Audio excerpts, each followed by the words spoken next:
നമസ്കാരം. English language acquisition programme ഈ ലാപ്പിന് വേണ്ടി ഞാൻ ജോസഫ് ചാക്കോ. ഈ ചാനലിൽ എ ടു ഇസഡ് ചലഞ്ച് എന്ന പേരിൽ ഒരു സ്പെഷ്യൽ പ്രോഗ്രാം നടക്കുകയാണ്. തീർത്തും ഇംഗ്ലീഷ് അറിയാൻ പാടില്ലാത്ത വ്യക്തികൾക്ക് സ്റ്റെപ്പ് ബൈ സ്റ്റെപ്പായിട്ട് ലാംഗ്വേജിൻ്റെ ലോകത്തിലേക്ക് വരാനുള്ള ഒരു പ്രോഗ്രാം. ഒരു ലാഡർ കോഴ്സ് എന്നോ ഒക്കെ ഞാൻ പറയാം. ഒരു കോണിപ്പടി കയറി പോകുന്നത് പോലെ ഉള്ള ഒരനുഭവം. ചെറിയ ചെറിയ ടോപ്പിക്കിലൂടെ വലിയ ലോകത്തിലേക്ക് എത്തിക്കാനുള്ള ഒരു ശ്രമം. ചാനൽ ആദ്യമായിട്ട് കാണുന്നവർ അത് സബ്സ്ക്രൈബ് ചെയ്യുകയും ലൈക്ക് ചെയ്യുകയും പ്രയോജനപ്രദം തോന്നിയാൽ ഇത് ഷെയർ ചെയ്യുകയും ചെയ്യണമെന്ന് ഞാൻ ഒന്ന് ഓർമ്മിപ്പിക്കുകയാണ്.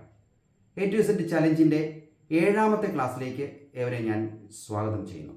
നമ്മൾ സെൻറ്റൻസിൻ്റെ അനാലിസിസിലേക്ക് നമ്മൾ കടന്നു കഴിഞ്ഞു. ഈ ക്ലാസ് മുതൽ നമ്മൾ സെൻറ്റൻസിൻ്റെ ഒരു പഠനത്തിലേക്ക്, ഒരു ആഴമായ പഠനത്തിലേക്ക് കടക്കുകയാണ്. വളരെ ലളിതമായ മാർഗത്തിലൂടെ ഓരോ ക്ലാസ് കഴിയുമ്പോഴും നാം ലാംഗ്വേജിലേക്ക് കൂടുതൽ അടുക്കുന്ന ഒരു അനുഭവം തീർച്ചയായും നമുക്ക് ഉണ്ടാകും. നമുക്ക് ക്ലാസ്സിലേക്ക് കടക്കാം. ഈ ക്ലാസ്സിൽ നമ്മൾ പഠിക്കുന്നത് ഒരു സെൻറ്റൻസിൽ വേർഡ് എപ്രകാരമാണ് അടുക്കി വച്ചിരിക്കുന്നത് എന്നാണ്. സാധാരണഗതിയിൽ ആ പ്രവൃത്തി ചെയ്യുന്ന ആളിൻ്റെ പേരാണ് ആ സെൻറ്റൻസിലെ ഒരു പ്രധാനപ്പെട്ട വേർഡ്. സെൻറ്റൻസിലെ പ്രധാനപ്പെട്ട വേർഡ് പ്രവൃത്തി ചെയ്യുന്ന ആളാണ്. ആ പ്രവൃത്തി ചെയ്യുന്ന ആളിനെ നമ്മൾ സബ്ജക്റ്റ് എന്ന് പറയും.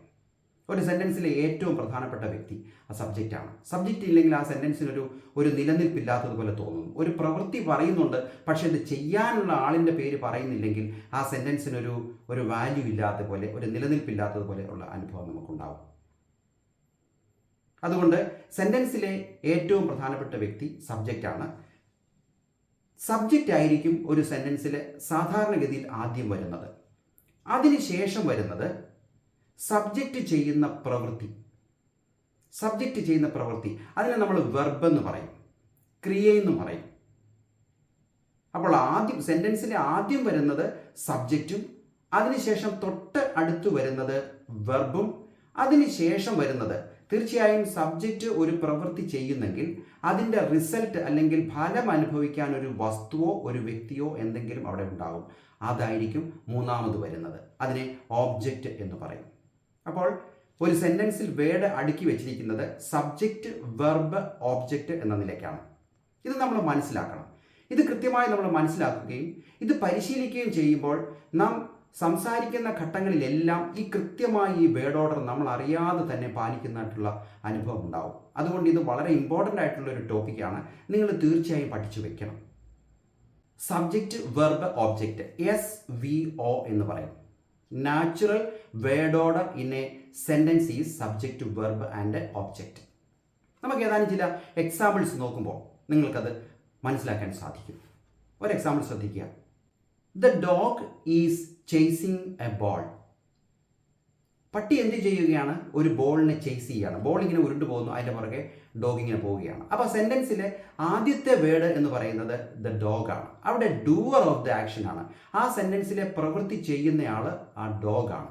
അതുകൊണ്ട് അത് സെൻറ്റൻസിൻ്റെ ആദ്യം വന്നിരിക്കുന്നു, ഇമ്പോർട്ടൻറ്റ് പേഴ്സൺ ആയിട്ട് ആദ്യം വന്നിരിക്കുന്നു, ദ ഡോഗ്. ഇനി ഡോഗ് എന്താണ് ചെയ്യുന്നത്? Is chasing a ball. Is chasing. ആ ഡോഗ് ചെയ്യുന്ന പ്രവൃത്തിയാണ് ചേസിങ് എന്ന് പറയുന്നത്.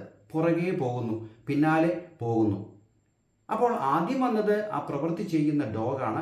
രണ്ടാമത് ഡോഗ് ചെയ്യുന്ന പ്രവൃത്തിയാണ് ചേസിങ്. മൂന്നാമത് വരുന്നത് എന്താണ്? ഈ ചേസിങ്ങിൻ്റെ ഫലം അനുഭവിക്കുന്ന ഒരു വസ്തുവുണ്ട്, അത് ബോളാണ്, അത് ഓബ്ജക്റ്റാണ്. അത് മൂന്നാമത് വന്നു. അപ്പോൾ സെൻറ്റൻസ് നോക്കാം. The dog is chasing a ball. The dog എന്ന് പറയുന്നത് സബ്ജക്റ്റാണ്. ഈസ് ചേസിങ് വെർബാണ്. എന്തിനെയാണ്? അത് ഓബ്ജക്റ്റാണ്, അത് ബോളാണ്. അപ്പം നമുക്ക് കാണാം SVO, സബ്ജക്റ്റ്, വെർബ്, ഓബ്ജക്റ്റ്. ഒരു സെൻറ്റൻസ് നോക്കാം. She eats an apple daily. She eats an apple daily. അവളുടെ സ്വഭാവമാണ്. ആരുടെ സ്വഭാവമാണ്? അവളുടെ. അവളാണ് അവിടെ പ്രവൃത്തി ചെയ്യുന്നത്. അവൾ എല്ലാ ദിവസവും ഒരു ആപ്പിൾ കഴിക്കാറുണ്ട്, തിന്നാറുണ്ട്. She eats an apple daily. She എന്ന് പറയുന്നത് പ്രവൃത്തി ചെയ്യുന്ന ആളാണ്. അത് ആദ്യം വന്നിരിക്കുന്നു. അവൾ ചെയ്യുന്ന പ്രവൃത്തി എന്താണ്? ഈറ്റ്സ് ആണ്, തിന്നുന്നു, ഭക്ഷിക്കുന്നു. അത് രണ്ടാമത് വന്നിരിക്കുന്നു.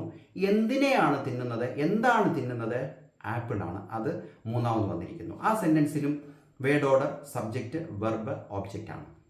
മറ്റൊരു സെൻറ്റൻസ് നോക്കാം. He writes novels. അവൻ നോവലുകൾ എഴുതാറുണ്ട്. He writes novels. അവിടെ പ്രവൃത്തി ചെയ്യുന്നത് ഹീ ആണ്. അവൻ ചെയ്യുന്ന പ്രവൃത്തി റൈറ്റ്സ് ആണ്. ആ പ്രവൃത്തിയുടെ റിസൾട്ട് അല്ലെങ്കിൽ ഫലം എന്ന് പറയുന്നത് നോവലാണ്.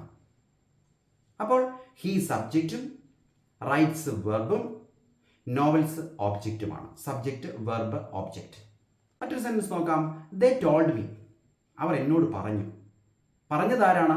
ദേ ആണ്. അത് സബ്ജക്റ്റാണ്. അവരെന്താ ചെയ്തത്? ടോൾഡ് ആണ്, പറഞ്ഞു. അത് രണ്ടാമത് വന്നു. ആരോടാണ് പറഞ്ഞത്? എന്നോടാണ്. അത് മൂന്നാമത് വന്നു. അപ്പോൾ ദേ സബ്ജക്റ്റ്, ടോൾഡ് വെർബ്, മീ എന്ന് പറയുന്നത് ഓബ്ജക്റ്റ്. മറ്റേതൊരു സെൻറ്റൻസ് അനലൈസ് ചെയ്താലും ഈ ഒരു വേർഡ് ഓർഡർ നമുക്ക് കാണുവാൻ സാധിക്കും. പക്ഷെ ഒരു കാര്യം നമ്മളുടെ ശ്രദ്ധയിലുണ്ടാകണം. ഇംഗ്ലീഷ് എന്ന് പറയുന്നത് ഹൈലി ഫ്ലെക്സിബിൾ ആയിട്ടുള്ള ഒരു ലാംഗ്വേജ് ആണ്. കുട്ടികൾ ബിൽഡിംഗ് ബ്ലോക്സ് ഉപയോഗിച്ച് കട്ട അടുക്കി കളിക്കുന്നത് പോലെ വാക്കുകളുടെ അങ്ങോട്ടും ഇങ്ങോട്ടുമുള്ള ചില ക്രമീകരണം വഴി അതിൻ്റെ സ്റ്റൈലും അതിൻ്റെ അർത്ഥതലങ്ങളും ഒക്കെ മാറും. അത് മലയാളത്തെ അപേക്ഷിച്ച് വളരെ എവിഡൻ്റ് ആണ്, വളരെ ക്ലിയർ ആണ് ഇംഗ്ലീഷിനെ സംബന്ധിച്ചിടത്തോളം. വേർഡിൻ്റെ ചില അറേഞ്ച്മെൻറ്റ്സിൽ വ്യത്യാസം വരുത്തുമ്പോൾ അത് ചിലപ്പോൾ ഒരു ചോദ്യമായി മാറാറുണ്ട്, അല്ലെങ്കിൽ അതിൻ്റെ സ്റ്റൈല് മാറാറുണ്ട്. അപ്പോൾ ചില ഗ്രാമാറ്റിക്കൽ പർപ്പസിന് വേണ്ടി നമുക്ക് വേർഡ് ഓർഡറിനെ മാറ്റാൻ സാധിക്കും.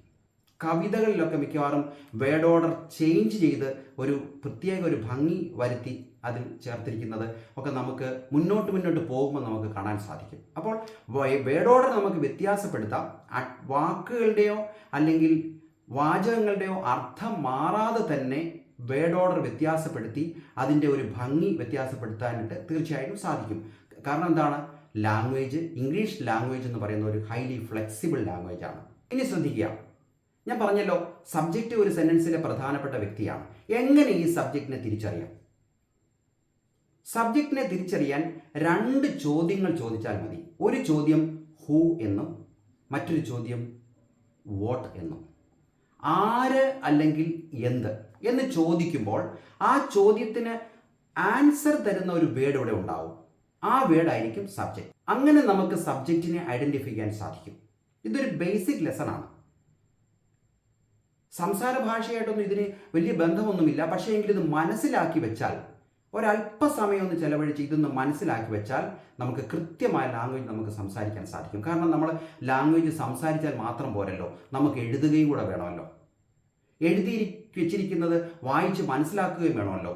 അപ്പോൾ ലാംഗ്വേജ് പഠനം എന്ന് പറഞ്ഞാൽ വെറും സംസാരം മാത്രമല്ല, അത് എഴുത്തും കൂടിയാണ്. അതുകൊണ്ടാണ് ഫോർമലായിട്ട് തന്നെ പഠിക്കണമെന്ന് ഞാൻ നിർബന്ധം നിങ്ങളോട് പറയുന്നത്.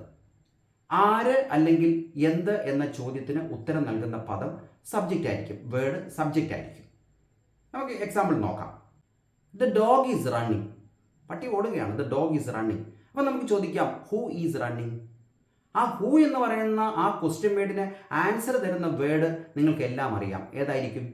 അത് ഡോഗ് ആയിരിക്കും. അപ്പോൾ ആ സെൻറ്റൻസിലെ സബ്ജക്റ്റ് ഡോഗ് ആണ്. He is studying for the exam. പരീക്ഷയ്ക്ക് വേണ്ടി അവൻ പഠിക്കുകയാണ്. ആരാണ്? Who is studying for the exam? He is studying for the exam. അപ്പോൾ which is the subject? He is the subject. ആര് അല്ലെങ്കിൽ എന്ത് എന്ന ചോദ്യം, ഇവിടെ ആര് എന്നാണ് ചോദിക്കേണ്ടത്. ആരാണ് പരീക്ഷയ്ക്ക് പഠിക്കുന്നത്? അവനാണ്. അപ്പോൾ അവൻ ആ സെൻറ്റൻസിലെ സബ്ജക്റ്റാണ്. മറ്റൊരു സെൻറ്റൻസ് നോക്കാം. The man in the corner is reading a book. The man in the corner is reading a book. മൂലയിലിരിക്കുന്ന ആ മനുഷ്യൻ ഒരു ബുക്ക് വായിക്കുകയാണ്. അപ്പോൾ ഹൂ ആരാണ്? വെറും മനുഷ്യനല്ല, ആ മുറിയുടെ മൂലയിലിരിക്കുന്ന മനുഷ്യൻ, അതാണ് അതിൻ്റെ സബ്ജക്റ്റ്. മൂലയിലിരിക്കുന്ന മനുഷ്യൻ, അതാണ് ആ subject. He is reading a book. അപ്പോൾ അതിൻ്റെ സബ്ജക്റ്റ് ഏതാ? Who is reading a book. The man in the corner, മൂലയിലിരിക്കുന്ന ആ മനുഷ്യൻ. അപ്പോൾ അതാണ് അവിടെ ആ സെൻറ്റൻസിലെ subject. The ball is in the basket. Ball ബാസ്ക്കറ്റിനുള്ളിലാണ്. അവിടെ നമ്മൾ ഹൂ എന്നല്ല ചോദിക്കുന്നത്, എന്തെന്നാണ് ചോദിക്കുന്നത്. ജീവനില്ലാത്തൊരു വസ്തുവാണ്. അതുകൊണ്ട് നമ്മൾ എന്ത്, what is in the basket, the ball is in the basket. അവിടെ നമ്മൾ ആര് എന്നല്ല എന്ത് എന്നാണ് ചോദിച്ചത്. അപ്പോൾ എന്ത് എന്ന് ചോദിച്ചപ്പോൾ ആൻസർ നൽകിയ വേർഡ് ദ ബോൾ ആണ്. അപ്പോൾ ആ സെൻറ്റൻസിലെ സബ്ജക്റ്റ് ദ ബോൾ ആണ്. അപ്പോൾ സബ്ജക്റ്റ് എന്ന് പറയുന്ന ഒരു ഡീപ്പ് ടോപ്പിക്കാണ്, ഒരു വാസ്റ്റ് ടോപ്പിക്കാണ്. അതിനെക്കുറിച്ച് വളരെ ഡീറ്റെയിൽ ആയിട്ട് നമ്മൾ അടുത്ത ക്ലാസ്സിൽ നമ്മൾ പഠിക്കും. അല്പസമയം നമ്മളൊന്ന് ചെലവഴിച്ചാൽ നമുക്ക് വളരെ തറവായിട്ട് നമുക്ക് ഒരു കൃത്യമായിട്ട് നമ്മൾ പഠിച്ച് മുന്നോട്ട് നീങ്ങാനായിട്ട് സാധിക്കും. വളരെ കൃത്യമായ ലാംഗ്വേജ് നിങ്ങൾക്ക് സംസാരിക്കാനും സാധിക്കും. അപ്പോൾ ഇത്രയും കാര്യം നിങ്ങൾ പഠിക്കുക. ഈ ക്ലാസ്സിൽ ഞാൻ പറഞ്ഞിട്ടുള്ളത് നിങ്ങൾ മനസ്സിലാക്കി കാണുമല്ലോ. ഒരു സെൻറ്റൻസിലെ natural word order, subject, verb and object. നമുക്ക് എങ്ങനെ സബ്ജക്റ്റിനെ തിരിച്ചറിയാം? ആര് അല്ലെങ്കിൽ എന്ത്, who or what. The answering word is the subject. ഈ രണ്ട് കാര്യം മാത്രമേ നമ്മൾ പഠിച്ചിട്ടുള്ളൂ. ക്ലാസ് നിങ്ങൾ കൃത്യമായി കാണണം. അതോടൊപ്പം തന്നെ തൊട്ട് പുറകിൽ ഞാൻ പഠിപ്പിച്ചിട്ടുള്ള A to Z എന്ന് പറയുന്ന ആ ഒരു പ്രത്യേക സ്പെഷ്യൽ പ്രോഗ്രാമിൻ്റെ പ്ലേലിസ്റ്റ് ഉണ്ട്, A to Z ചലഞ്ച്. അത് നിങ്ങളെടുത്ത് അതിൻ്റെ 7ാമത്തെ ക്ലാസ്സാണ്. 1ാമത്തെ ക്ലാസ് മുതൽ നിങ്ങൾ കാണണം. നിങ്ങൾ എത്ര അറിയാൻ പാടില്ലാത്ത വ്യക്തിയാണെങ്കിലും നിങ്ങൾക്ക് ഇംഗ്ലീഷിൻ്റെ ലോകത്തിലേക്ക് ഒരു കുതിച്ചുചാട്ടം തീർച്ചയായിട്ടും നിങ്ങൾക്ക് സാധിക്കും. ഈ ക്ലാസ് നിങ്ങൾക്ക് വളരെയധികം പ്രയോജനപ്പെട്ടിട്ടുണ്ടെന്ന് ഞാൻ മനസ്സിലാക്കുന്നു. ഇതിൻ്റെ തുടർച്ചയായ ഒരു ടോപ്പിക്കുമായി അടുത്ത ക്ലാസ്സിൽ നമുക്ക് വീണ്ടും കാണാം. Till then, by.